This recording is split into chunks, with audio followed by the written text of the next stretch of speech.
heads downward over flames, or looking at the heavens over their shoulders until it becomes impossible for them to resume their natural position, while from the twist of the neck nothing but liquids can pass into the stomach, or dwelling chained for life at the foot of a tree, or measuring with their bodies like caterpillars the breadth of vast empires, or standing on one leg on the tops of pillars, even these forms of conscious penance are hardly more incredible and astonishing than the scenes which I daily witness.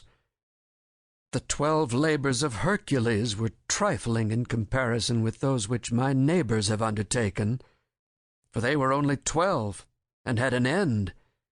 But I could never see that these men slew or captured any monster, or finished any labor. They have no friend Iolus to burn with a hot iron the root of the Hydra's head, but as soon as one head is crushed, 2 spring up.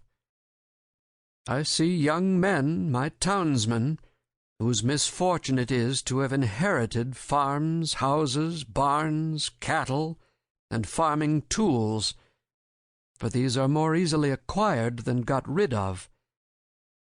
Better if they had been born in the open pasture and suckled by a wolf, that they might have seen with clearer eyes what field they were called to labor in. Who made them serfs of the soil? Why should they eat their 60 acres, when man is condemned to eat only his peck of dirt? Why should they begin digging their graves as soon as they are born? They have got to live a man's life, pushing all these things before them, and get on as well as they can.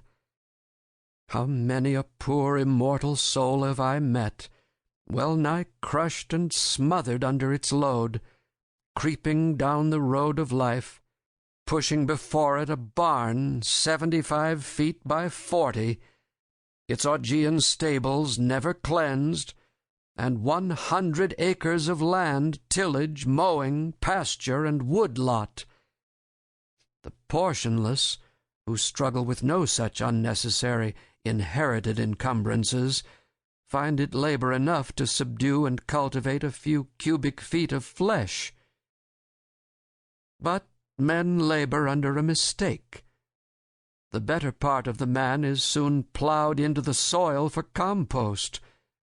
By a seeming fate, commonly called necessity, they are employed, as it says in an old book, laying up treasures, which moth and rust will corrupt, and thieves break through and steal.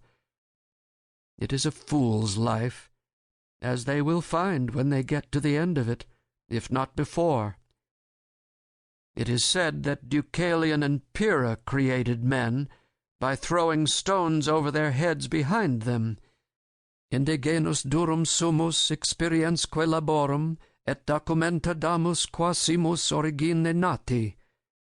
Or as Raleigh rhymes it in his sonorous way, from thence our kind hard-hearted is, enduring pain and care, approving that our bodies of a stony nature are.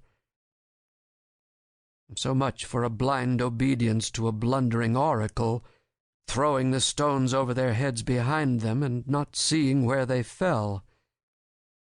Most men, even in this comparatively free country, through mere ignorance and mistake, are so occupied with the factitious cares and superfluously coarse labors of life that its finer fruits cannot be plucked by them.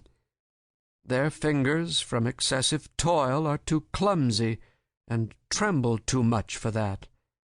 Actually, the laboring man has not leisure for a true integrity day by day. He cannot afford to sustain the manliest relations to men. His labor would be depreciated in the market. He has no time to be anything but a machine.